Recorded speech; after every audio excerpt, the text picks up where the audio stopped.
Good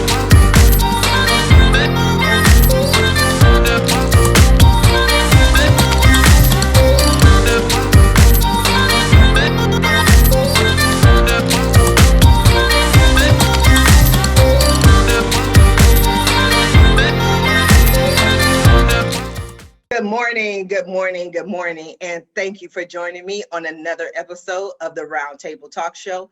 I am your host, Sharifa Hardy, and I have an incredible show for you today. I was talking to the guests backstage, and some of their stories are going to blow you away. But it's Monday. Happy Monday to everyone.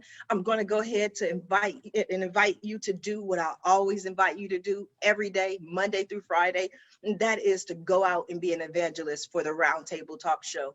There's some friend, someone in your network, someone in your house, maybe a spouse. I don't know, but there's someone who needs this information, and they won't be able to learn how to make their business better, how to grow their business, how to be a better person, unless you go ahead and share the show with them. There's someone down the street, go talk to them. Let them know the Roundtable Talk Show is live. So send that text, send that tweet, send that post, and let them know. Because as I always say, friends don't let friends miss out on the Roundtable Talk Show. So while you're sharing the show with your network, I'm going to go ahead and introduce our first guest, Mr. Ryan McNeif. Ryan is the owner of Minute Woman Home Care, located in Lexington, Massachusetts. Since 1969, Minute Women has provided private home care services to tens of thousands of families in the Boston area. Good morning, Ryan. How are you? Good morning. Thank you so much for having me on the show. I appreciate it very much. You are so welcome. You helped me out because one of the things I truly enjoy doing is reading bios, right? And I love to read a bio and go, now that's interesting because, and I don't want to make certain assumptions, but I'm sexist. But there's a reason why this is about women and you're a man. So tell us about that, Ryan. That's a question that many people ask me, especially once they see me in person, because as you can't tell since we're all sitting down, but I'm also 6'5". So I'm Oh, this wow. big burly guy with a deep voice, and everybody goes, well, why is your company named Minute Women? And it's actually a good story. My aunt started this company in 1969, as you had just mentioned. And when in 1969, there weren't as many women-owned companies as there are today. And in Lexington, it's a very historic town where the Revolutionary War happened and things like that. And so many of the names of companies are the Minuteman Plumbing, Minuteman this. Well, she said, I'm a woman-owned company. I'm going to name it Minute Women. And so that was the reason behind choosing that name. And by the time I purchased the company from her, I couldn't change the name because it had been around for so long. People knew us and knew the name, and it actually ended up being a great icebreaker for so many people because just like you did, you're like, what the heck is this name all about? So that's the story behind the name. So tell us about Minute Women. What is the company? What do you do? So we do private home care services for seniors. So as seniors age, whether it's physically or mentally, they decline.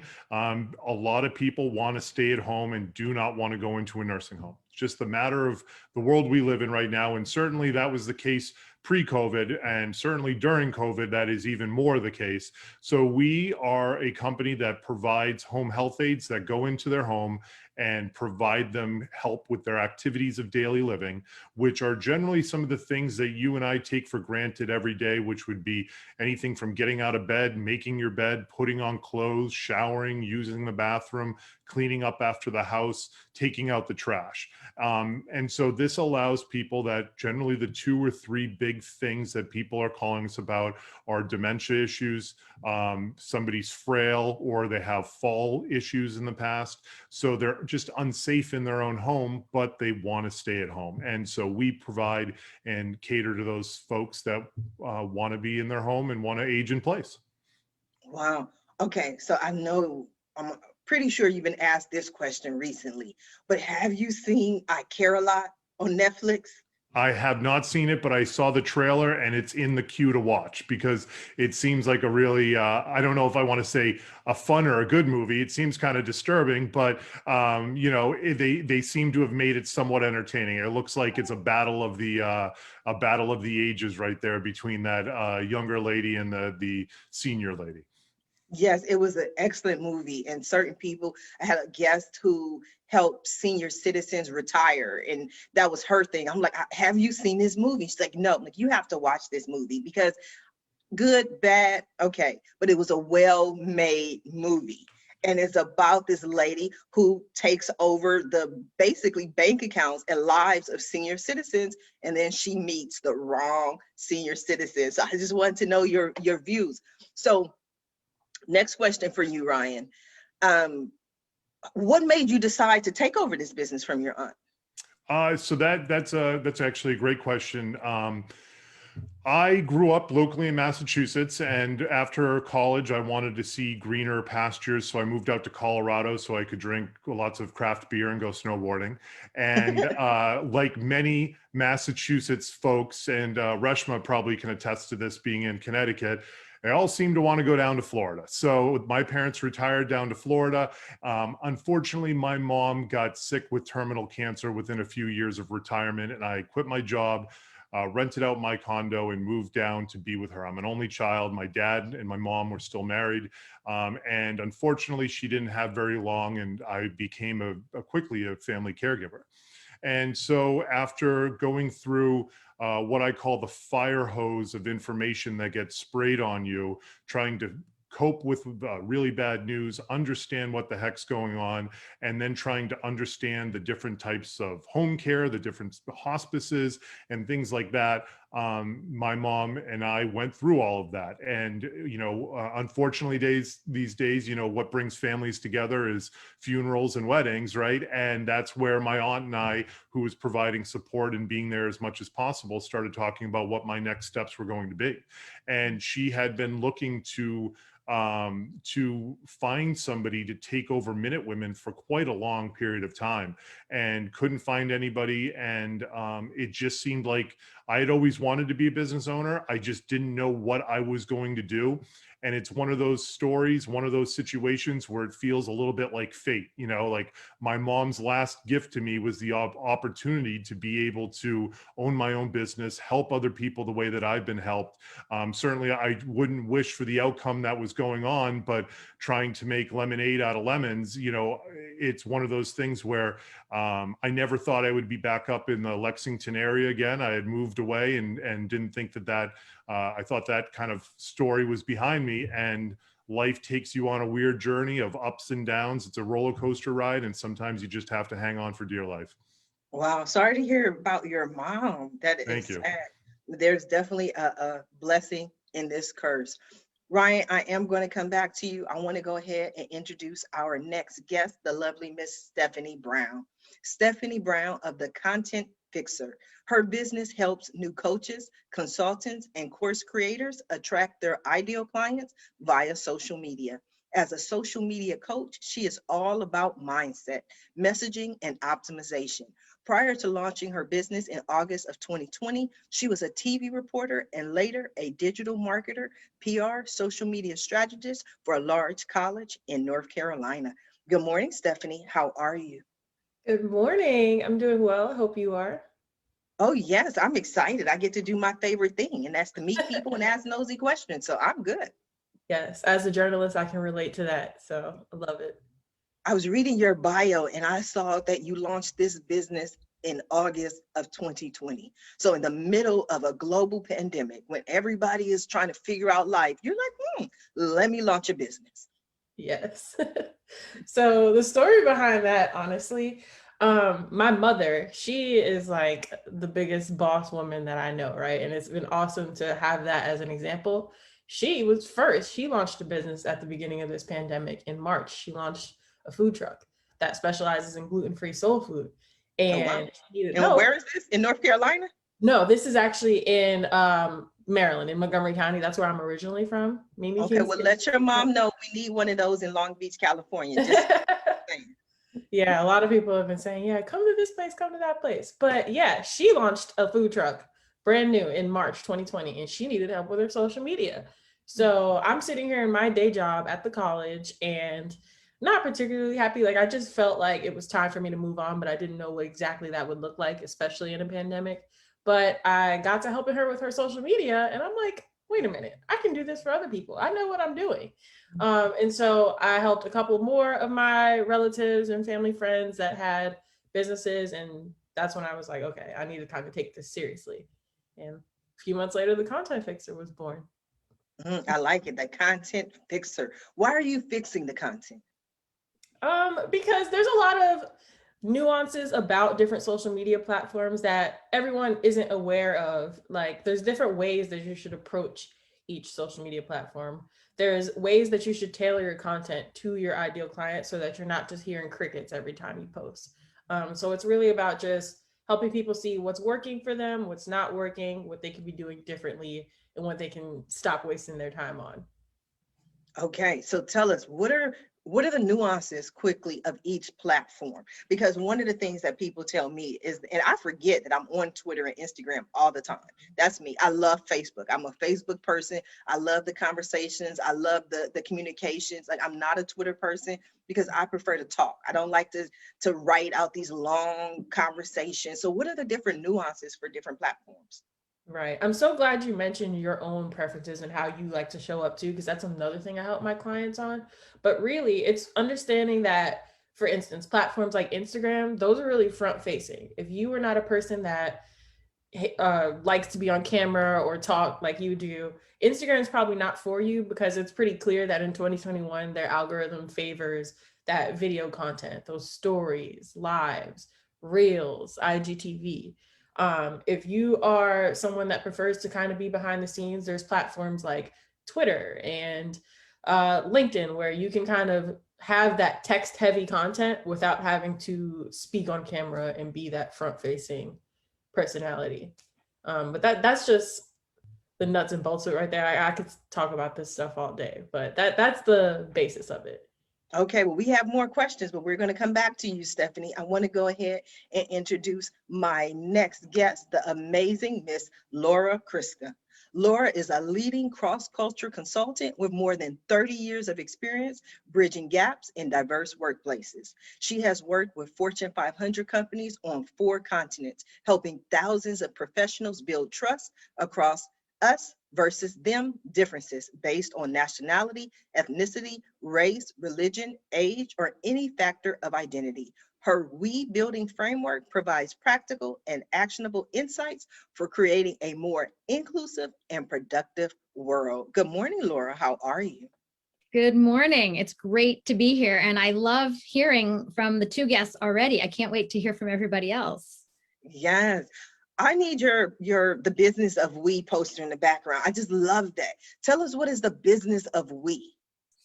Well, this is the actual size of the book. So, it's not a coffee table book, I should say. What is the business of we? The business of we is about bridging us versus them gaps. I started my career working in Japan. Actually, I was born in Japan. 私の家族は、日本に住みましたからです。Which is sometimes strange for people to see. I just said my parents lived in Japan. They were missionaries. So I was born in Japan, and then at the age of 2, I went to home with them to Columbus, Ohio, where you've spent some time as well. That's where all my family is. My mother has 8 brothers and sisters. So I have cousins and great cousins, and I have to go back. I love going to Columbus. And I had, a very kind of Midwestern life, but then in college, I went to Japan for a year. And then my very first job, I was 22, and I went to work in Tokyo. I was the first American woman to work in the Tokyo headquarters of Honda Motor Company. Honda had a huge factory, has a huge factory in Ohio. And I worked in that factory on the assembly line. It was part of my training. But I showed up in Tokyo, 22, very excited to be there, but also completely unprepared for real life. I think probably everybody in this call today remembers that first job when you're like, oh, I have to show up. I have to do stuff I don't want to do. Or, like there's a culture shock of just growing up. And so I was having that culture shock in a completely different place, and a place that I thought that I understood because I had some familiarity with Japan, but I had all kinds of problems caused by me and often caused by my false narrative that I understood what was going on and that I was doing everything right. And I just wasn't. I had to learn a lot. So I wrote a book years ago called The Accidental Office Lady about that experience. And then I spent most of my career helping people within that specific gap, Japanese and Americans, because I had figured some things out, and I wanted to help people avoid those same problems. And so most of my career was helping people. I built tools and frameworks and, messages. And then because of my own life experiences, I really noticed how the tools that I had developed for this very specific us and them group could be applied to any group, any dynamic of us versus them. And I think we probably all can agree there is a lot of division. There's so much division. And I mostly work in the professional environment, but I'm spreading out the message. So the we building message is taking action, taking any action. It can be something small that one person does, or it can be something as an organization, like Minute Women, we do this thing as a company to increase the feeling of safety, more welcome, and more productive. So my book just came out about 3 months ago, and I'm on a mission to inspire a we building revolution. And I can't do it by myself. So I need all of you to help me, but I especially need Stephanie's help, because everything she said about social media is what I'm like, I'm old, so I don't know how social media works, but I have to do it. And so everything she said, I'm like taking notes. I'm like, oh, front facing. Oh yeah, that's. We're gonna get some more questions from Stephanie. Yeah. She's gonna help all of us, don't worry. But the one question I want to ask you that I was interested about is I started seeing this trend over at least the last year or two, where everybody who had a problem with someone, they would say, oh, that person's a narcissist. They're a narcissist. I'm like, I have never heard that word more often in the last year or so than I have ever in my life. And whenever I get confused, I'm like, okay, let me Google it. And so I was Googling, like, why is this such a big issue? And I found an article. I can't say if it was right or wrong, but I kind of felt this way. It said that the reason that there are more narcissists, or at least people see more narcissistic behavior, is because as a society, we've gone to more phrases that are I and me, as opposed to us and we. And I was like, I can see that. What are your thoughts about that, Laura? In my training, I often suggest to people to move away from I and me. That's literally on a slide, and trying to think more about the common good, the common goals.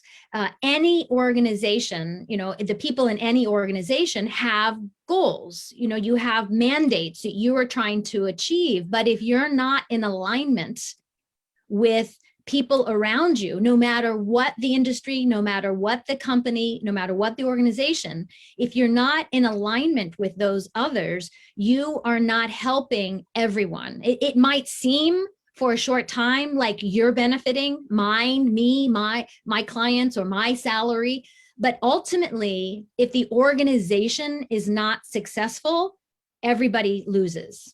I definitely agree, Laura. Now, I am going to come back to you, but I want to go ahead and introduce our very next guest, the incredible Miss Reshma Bhojwani.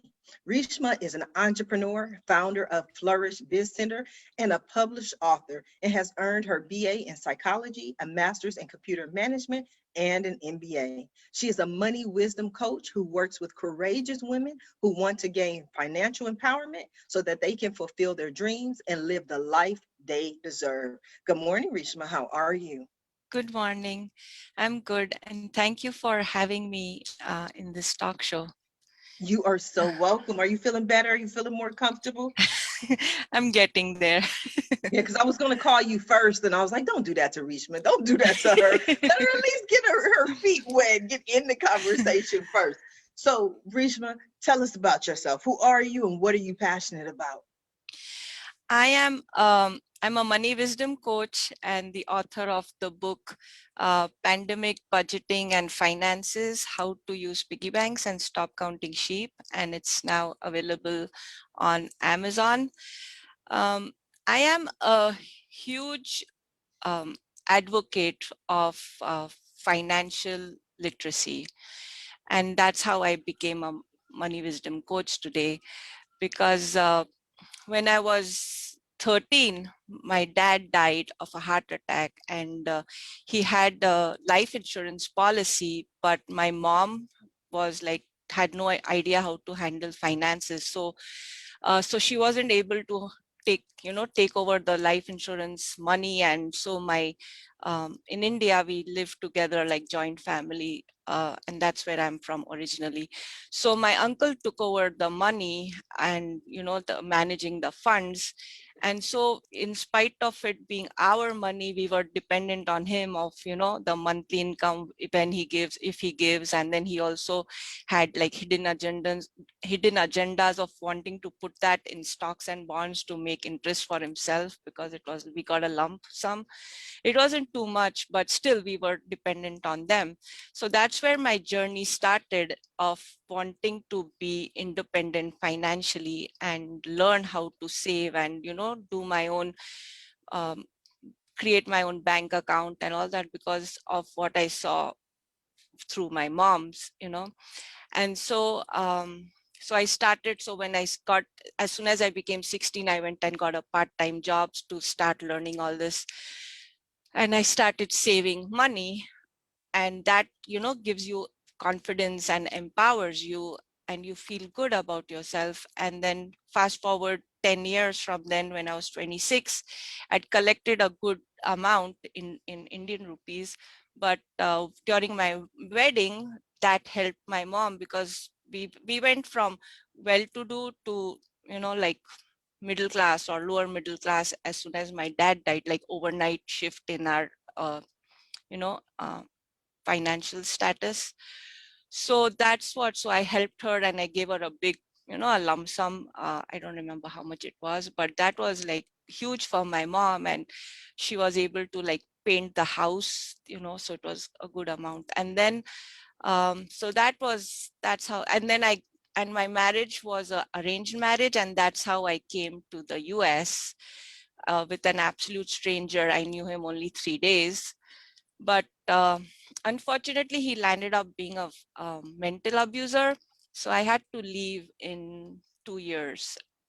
I mean, I left in 2 years. Even 2 years, I think it was too much time to spend with him. But so like 1.5 years through the marriage, I got a job. And actually, like he told me to get a job. He kept saying, get a job, get a job. And when I did, he is like, the people who hired you are like a fool to hire you, and they'll regret it and they'll chuck you out. I was like, that's fine. I mean, today I got a job. You're my husband, you should be happy for me. Why do you care what the company will do or not do? But that's sort of mental abuser. Yes. And yeah, and so when I got my job, I saved up. Luckily, I didn't have to give him money to run the house or anything. So I saved up all the 6 months worth of money.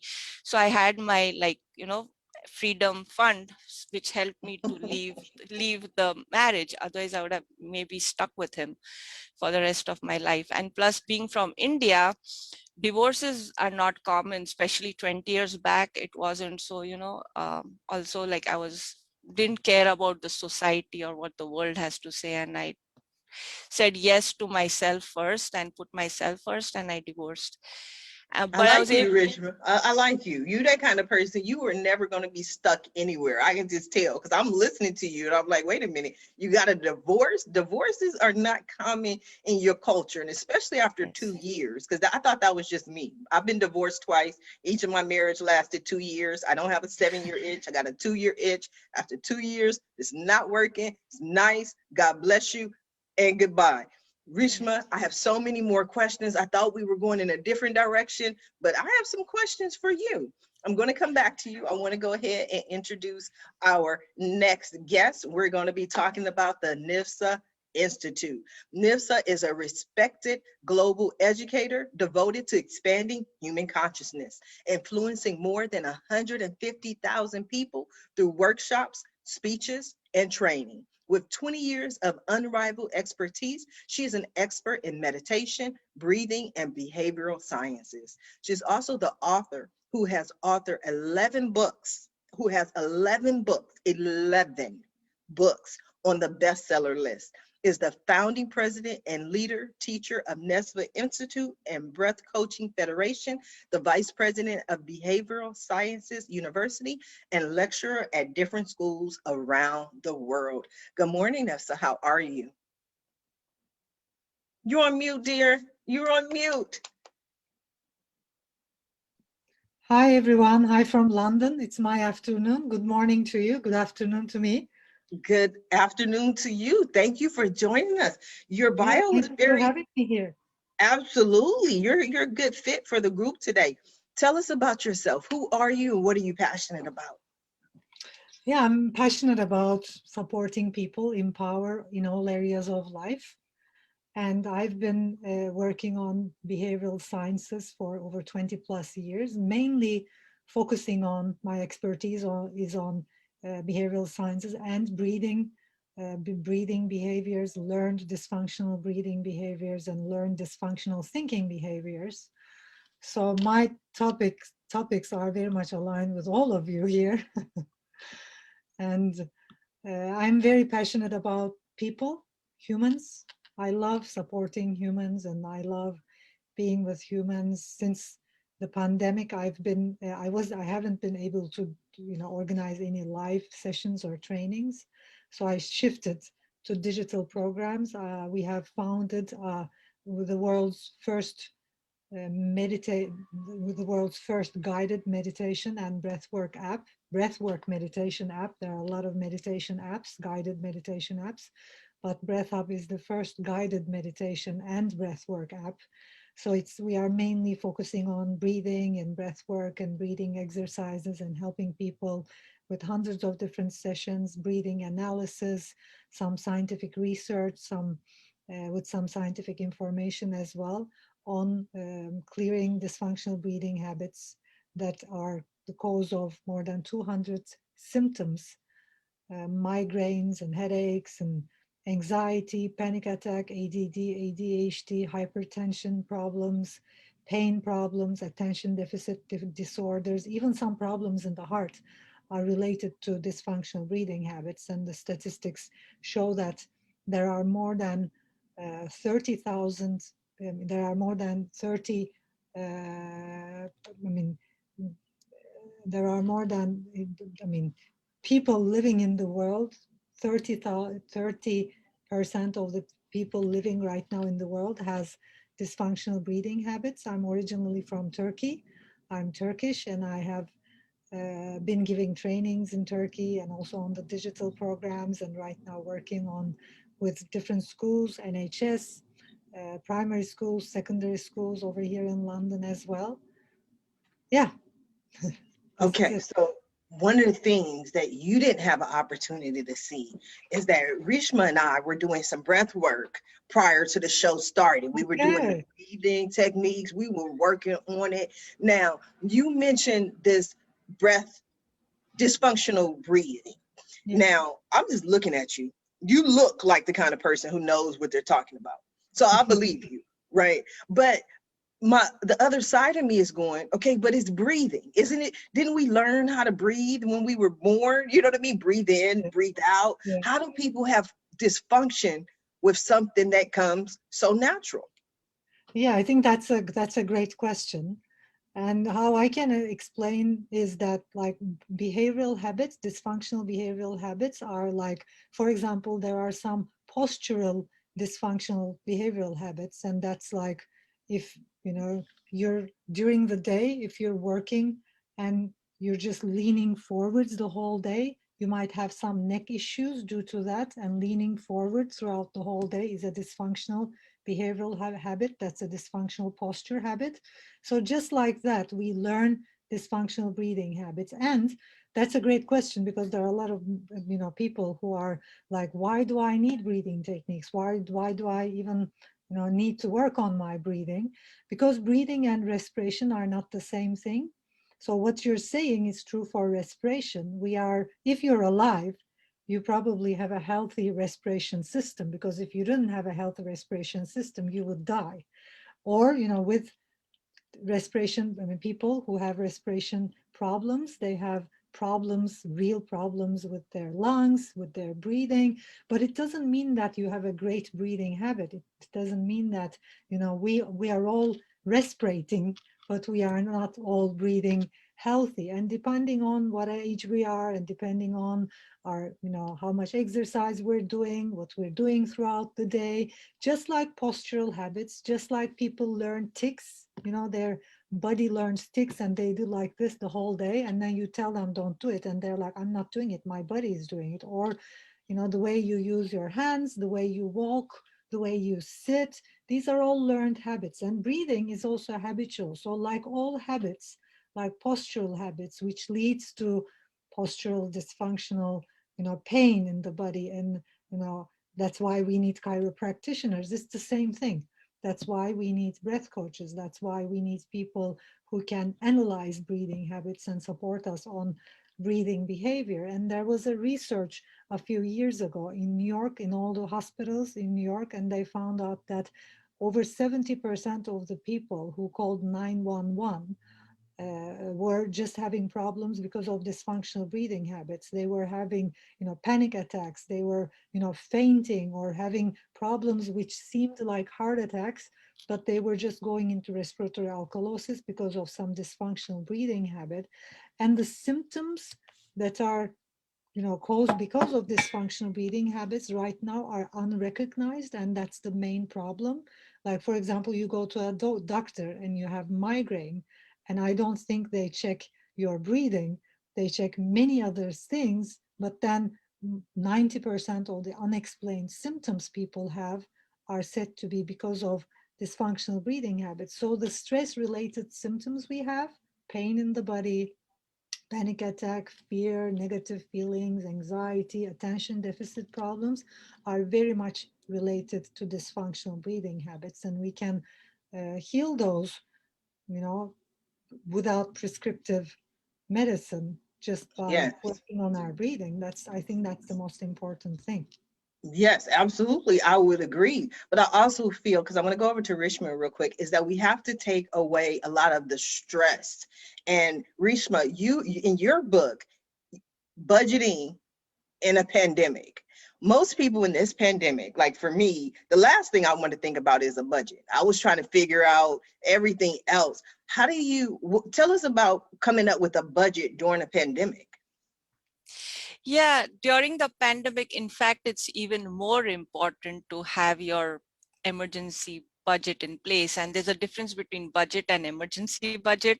In fact, during emergencies, you have to like even, decrease your expenses even more, or usually they say pay off your debts, but when you have less income or you've lost your income, you've got to like pay only the minimum of your credit card, because now you're in survival mode and you're supposed to like try to save, like, any stimulus package you get, you're supposed to, I would recommend saving it and putting in your emergency fund versus saying, oh, it's free money and let's, blow it up. So because that helps you survive. And it's like a crisis is a crisis, right? It's the pandemic or unemployment or divorce, or there'll be so many more crises in the future. It's like pandemic is not going to be the last one. And this has shown how much out of whack people's finances are, because they don't manage it. They don't even, some people don't even know how much their income is, how much their expense is. So that's causing even more problems. And more And stress. it's more stress. Oh yes, definitely. Very stressful. Um, yeah, I lost my job, but I wasn't stressed because I had my emergency fund in place. And so it gives you the peace, and you know you can survive a few months and find a way to to to get your things done, right? So we have to prepare so that at the last minute, we're not panicked, we're not frustrated, we're not stressed. And then we're like, oh my God, I can't breathe. We think we're having a heart attack, wind up at a hospital. But if we have not only a budget, but an emergency budget, because I don't even have a budget. I'm not a budget kind of person. So I dang sure don't have an emergency budget. Laura, how about you? You have an emergency budget?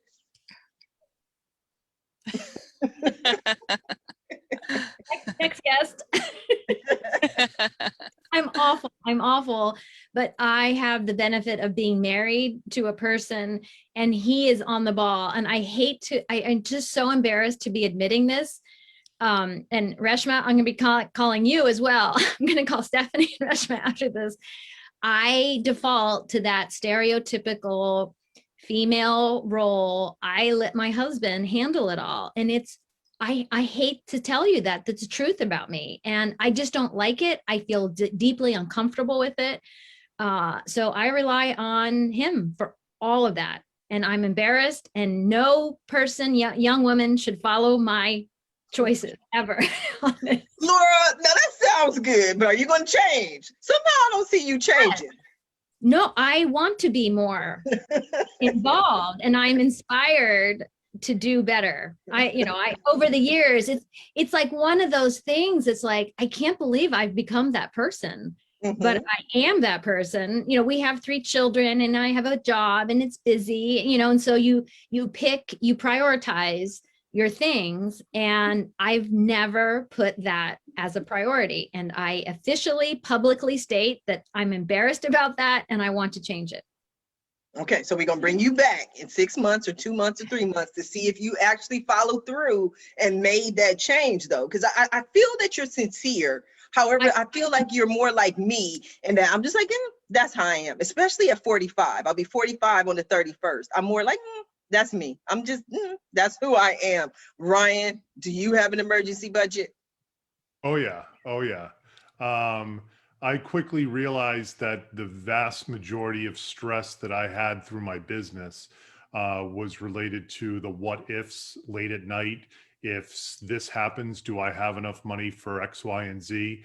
And I finally just kind of sat down and said, hey, listen, there's one very simple way to alleviate this stress, and it's to save up whatever amount of money that is for you. And you calculate what that is, and you save it up. And it took years. It's not like it just happened in a month. And then that sits in a bank account. And then it paid mental dividends over the course of this past year, because all of a sudden, in March, April, May, in home care, we calculate very quickly our billable hours, right? So everything's how many hours you're billing per week.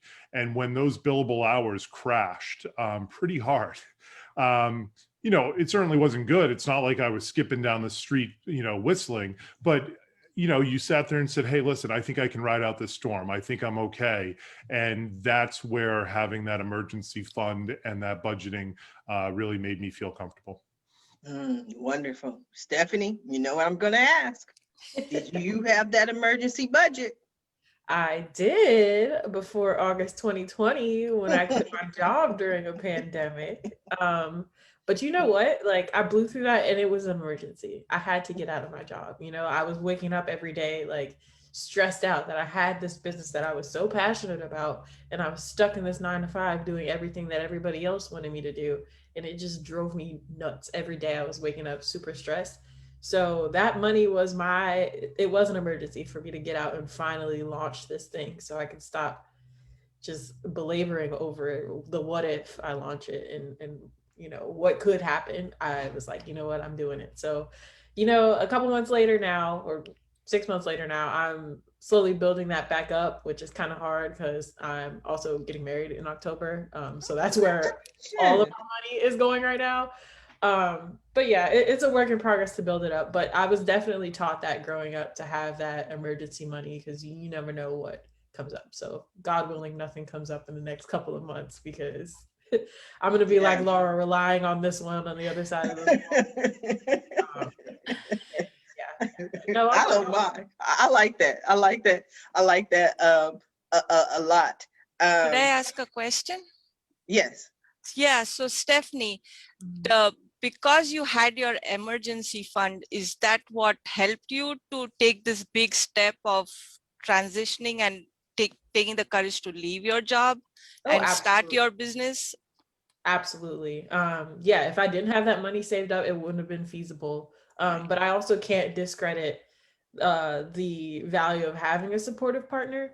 Because even though I had that money saved up, it was really him that's like, look, if anything comes up, like, I'm here, I got you, we're gonna make this happen. Because he saw how important it was to me to kind of get it started. So yes, having that emergency money definitely played a part, but I also want to give him his props because he has made this work for me too. That's wonderful. Does he have a brother, a cousin, uncle, something? No, actually, he has an older sister. No, that's okay. I was just asking. But Nefsa, I want to go over to you. We talked to Stephanie, Reshma, Laura, Ryan. The phrase that I kept hearing is that what if, that stress of what if. And you mentioned a lot of people are anxious, they're panicked, they're going to this time frame because most likely in their mind, they're imagining this what if. What are some of the things that people can do if they start to maybe feel that pressure and feel that stress, and how can they, stop for a minute and breathe correctly? Yeah. So the most important thing is it's the opposite of what people think. Whenever we are anxious or whenever we are stressed, we tend to breathe deeper because we want to relax ourselves. But then the deeper we breathe, the worse it gets. Because deep breathing causes respiratory alkalosis, and respiratory alkalosis is a symptom which leads to more and more panic and anxiety.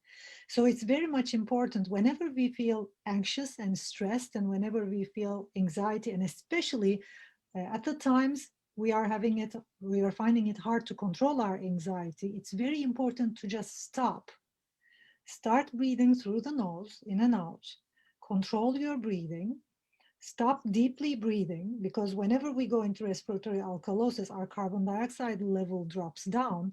And because the body is too much alkaline, we start trembling, shaking, and all kinds of shaky feelings and panic and anxiety. And we sometimes see the environment like a little foggy, and we can't relate to people. We feel a little distant. So these all happen because we are breathing too deep. So whenever that happens, you can just sit down, relax, close your eyes, start breathing through the nose, in and out, start controlling the breath. Shallowing down the breath is very much important. So many people think like mechanically, on the mechanic level, this kind of breathing is the best kind of breathing. Like many people think diaphragmatic breathing is a healthy way to breathe, but it depends on what you're doing. So for example, if you're running, or if you're speaking, diaphragmatic breathing is the perfect thing to do. But if you're resting, if you are concentrating on something, reading a book, not talking, or not doing any physical exercise, diaphragmatic breathing can lead to respiratory alkalosis. And shallow breathing can lead to respiratory acidosis if you're doing sports. So it all depends on, because you asked, like, how can we breathe healthy, or what's the right way to breathe? As a breathing expert, I can just say there is no right way to breathe, but whenever you are anxious and panicky, know that you're probably breathing too deep. You're going into respiratory alkalosis, so it's very important to control the breathing. You can try some pranayama methods like alternate nostril breathing, or you can start controlling the breath, shallow it down, and start balancing the inhale and exhale, which will balance the sympathetic and the parasympathetic nervous system, which is by, for example, breathing in through the nose, counting to 4, and breathing out through the nose, counting to 4, and doing this exercise for 3 to 5 minutes or until you find that balance. Because balancing the inhale, especially when we're stressed and panic, the first thing and the easiest thing is to go ahead and balance the inhale and exhale. Because once you balance the inhale and exhale, you balance the sympathetic and parasympathetic system, you balance your emotions, you calm down. Because you're controlling the breath, you're not over breathing, the carbon dioxide levels go up, and then you balance the respiratory chemical excess, and you stop being anxious. Yes, So that's I very like much that. important. Yeah. So basically, we just saved a whole lot of people. We taught them how to breathe. So this is what we're going to do. We're going to go over to Stephanie because we need Stephanie to save some more people, right? So Stephanie, we need Nifsa to Institute to get out her message on how to breathe so these people don't keep calling 911. Now, Reshma over here is saving people, teaching them how to do budgets and emergency budgets during a global pandemic. And Laura over here is teaching people not to focus on themselves. Be more like her. She has a we. She has a partnership. There's a us in Laura's world. And Ryan over here is taking care of people who can't necessarily take care of themselves. He's helping them. But how are people going to know about all these people who are doing wonderful things to help everyone else if they can't get their message out, Stephanie? That's a great question. That is literally what I hold people's hands through and help them figure out one-on-one. Just to plug my business a little bit, because I haven't done that yet. I work with people through VIP days, and in this 6 to 7 hour session, we get your mindset, your messaging, and your optimization together. Because those are really the 3 pillars to a successful social content strategy. Mindset being that I can give you all the strategy and the tips and tricks in the world about how to get your content in front of the right people.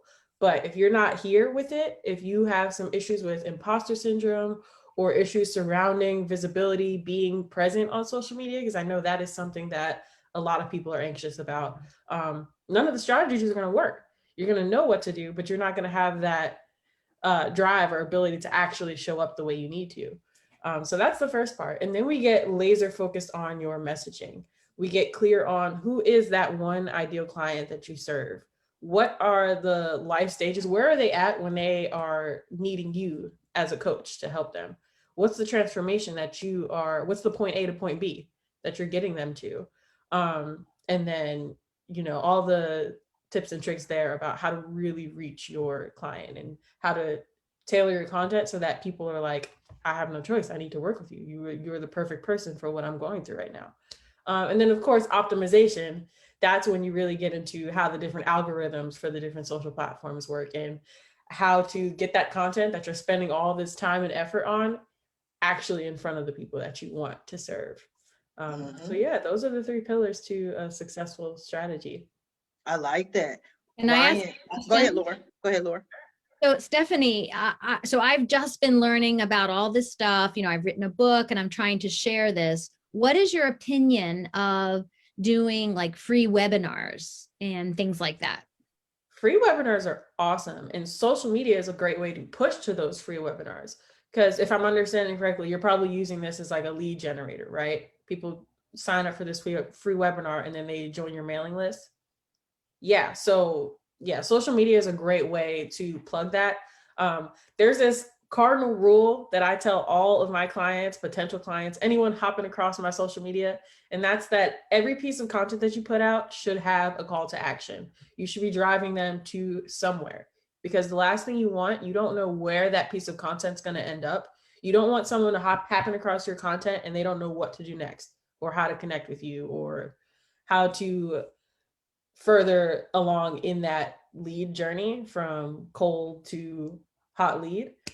So yeah, pushing to your free webinar is a great way to kind of get them into your space and go from just a cold follower to kind of a warmer prospect.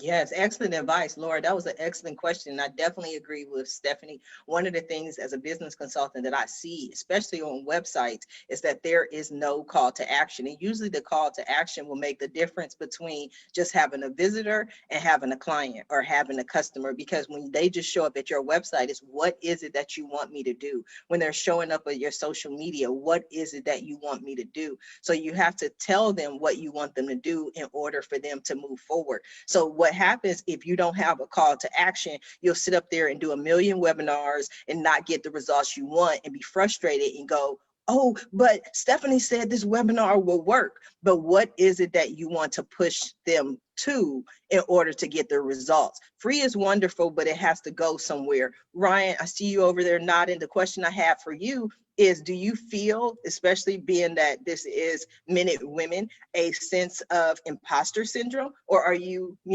do you feel a sense of imposter syndrome? I don't think so. I'm not really sure what imposter syndrome is, but I don't think that I'm impostering anybody. No, I just got that from what Stephanie was saying, is sometimes business owners feel this sense of imposter syndrome. Like, who am I to go out there and talk about this message? Who am I to tell somebody what to do? I'm just a simple guy, or I'm just a businessman, but these are the things that, I tell people to do. All right, that makes sense. Yeah, I definitely think in the beginning I felt that way because, I was new to an industry that I didn't know a lot about. At the time when I took over Minute Women, we also did house cleaning at the same time. We did two services. We no longer do house cleaning anymore. But house cleaning was something I was far more comfortable with, as you can imagine, than providing actual care to seniors. So as we still worked on that and provided care to our ongoing long-standing clients, I focused on the house cleaning side because of that very reason you're talking about. Hey, who the heck am I to start, explaining this? But, kind of Stephanie made a point that I thought was interesting, where she took her emergency fund and used it to, springboard her business. And, as entrepreneurs, you eventually get to a point where you have to take some type of risk and say, hey, listen, either this is going to work out or it's not. And I'm going to lay all the cards on the table and see what we can do. And that was, with me, that was taking over a company and buying a company that I didn't know a lot about, but I knew that I wanted to be a business owner. And so the only thing you can do is start learning, start reading, understand, you hire coaches that know about the home healthcare world, and you learn. That's the very reason why a lot of these agencies are franchises, because people don't know about it and they need to learn the crux and the ins and outs of the business. And so, I can say as an entrepreneur, every single time, or virtually every time that I can think of, that I've taken a risk like that, where there is a lot of money on the table, or you are hiring a new position in your office because you need it, but it's going to cost you a lot of money. You work really hard, and then all of a sudden it just pays off. And that's what my experience has been, and seeing and hearing what Stephanie has to say, I certainly resonated with that. Can I ask a question? I'm wondering, Ryan, are you active on social media? Do you have a presence? Is that something that's been part of your business development? So not really. One of the areas that's difficult with our business is that we're catering to one demographic, but it's the adult children from 45 to 65 that are really pushing the decision-making cart. They're the ones that are saying, hey, we need this, mom or dad. They've got to be the bad cop. And I'm the good cop that comes in and helps, but they're the bad cop that says that, hey, mom, either you're going to a nursing home or you're getting private home care. Which one do you want? And so, we get a lot of our business from crisis situations where people haven't really thought about this. Obviously, talking about death and talking about decline is a bit taboo. It's awkward conversations with family members. And so people put it off until the fall, where somebody's broken a hip, is banging on their front door. And now you've got to figure this out all at once, which is very similar to what I explained with that fire hose of information that gets poured on you. And so people aren't going to necessarily a social media to find out. They're going to the rehab center or the hospital and saying, well, what do I do now? Mom's coming home, and how am I going to take care of him? You need to speak with Minute Women. Here's their brochure. And that's where, to answer your question, I spend most of my time on LinkedIn, because that's where other professionals are that are going to be making those referrals out. And so that's been my main focus out of all the different social media options. LinkedIn has been the one that I've made sure I'm on and active on. Wow. Can I make a note about that, actually? Because I think Sure. it was so important that you differentiated, Ryan, that you're not on all the social platforms because you don't have to be. I think that's another misconception that a lot of people have, is that they have to be anywhere and everywhere. And Ryan, that's just such a good point, that LinkedIn is what's serving you. LinkedIn is where your people are, and that's what you're focusing on. And yeah, I think that's great. I'd agree, because I always talk about how you don't have to be on every social media platform, but I also recommend that you may open yourself up to other platforms that may work for you, because I hear what you're saying, Ryan, but Facebook groups work as well. And over the last year, you've had more adult children run into this problem, I think, than ever before, where they have a parent who has been living fine and living this wonderful life by themselves, and all of a sudden it's a global pandemic and they don't know what to do. So a lot of people go to these Facebook groups for support and to talk about it. Mom's here and I can help her.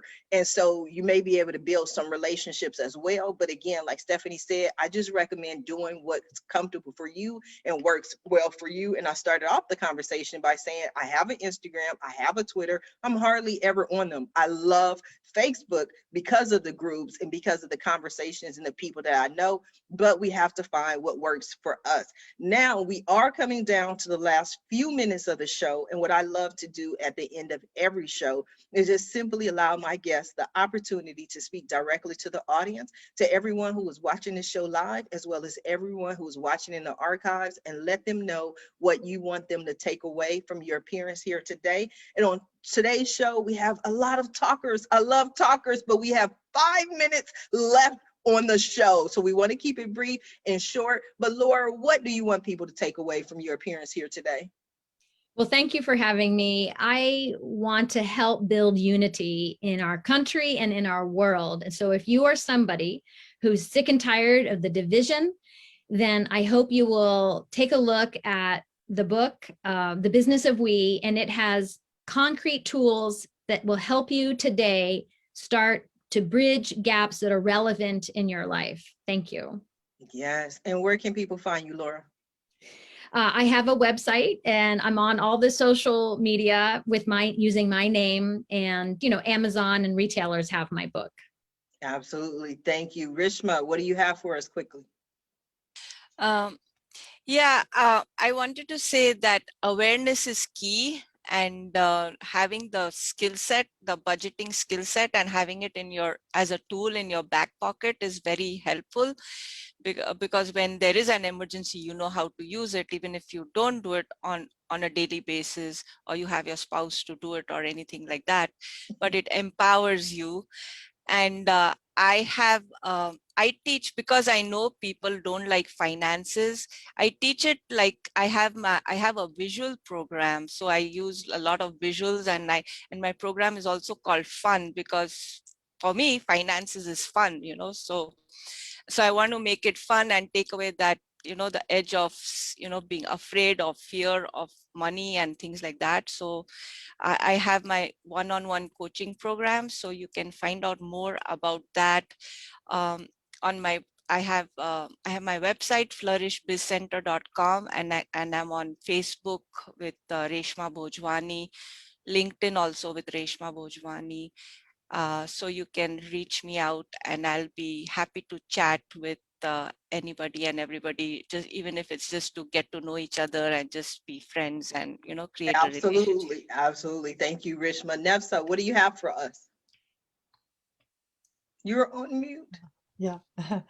As I said in the beginning, we just launched a platform, a new platform. We're building a new platform as hundreds of breath workers from around the world, and tens of different breathing schools with hundreds of sessions and workshops. We just launched an app.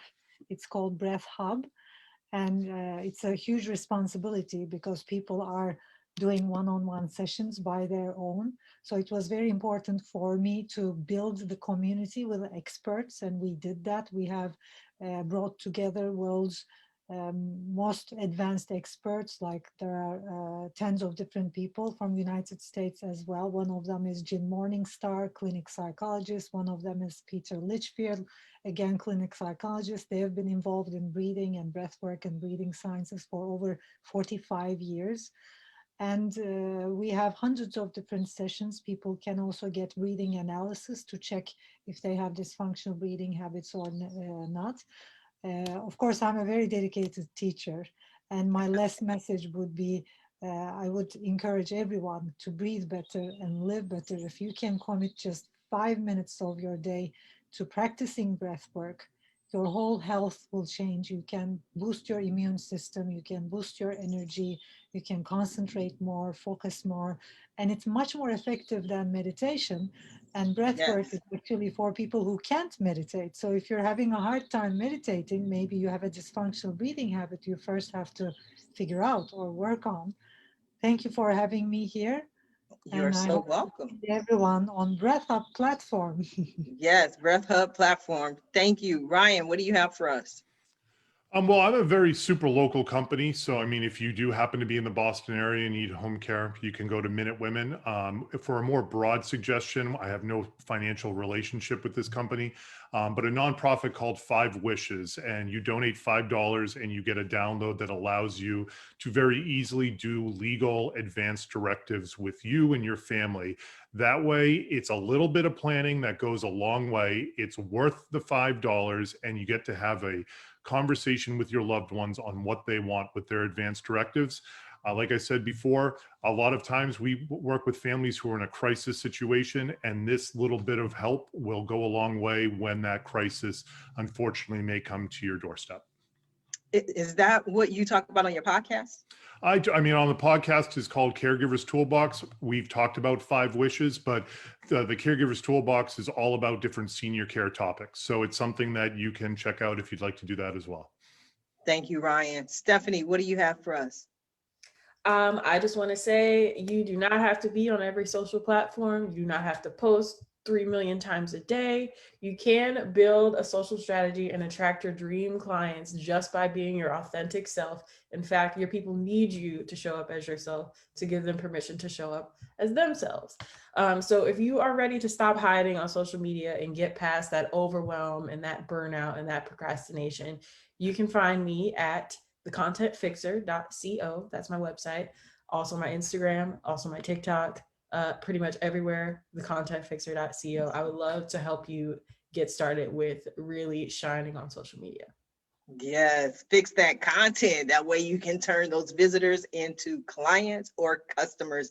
This has been an amazing show. I have enjoyed speaking with all of you. I want to thank you for being guests on today's episode of the Roundtable Talk Show. And I especially want to thank everyone who tuned in to watch this show live, as well as everyone who is watching it in the archives. Just because you didn't catch the live show does not mean you're not important, and we still don't need your support, because we do. Please go ahead and share the show. But I always ask, please don't just watch the show. Please don't just share the show. Support our guests. Visit their websites. Their website links are in the Facebook post. Check them out. Follow them on social media. Reach out to them. Pick up a copy of your book. And when you do reach out to them, please let them know Sharifa Hardy says hi. Now, if you're interested in more ways that I can help your business, or maybe you want to be a guest on the Roundtable Talk Show, please visit my website at asksharifa.com. Until tomorrow at 8 a.m. Pacific, everyone have a safe and a blessed day. Bye now.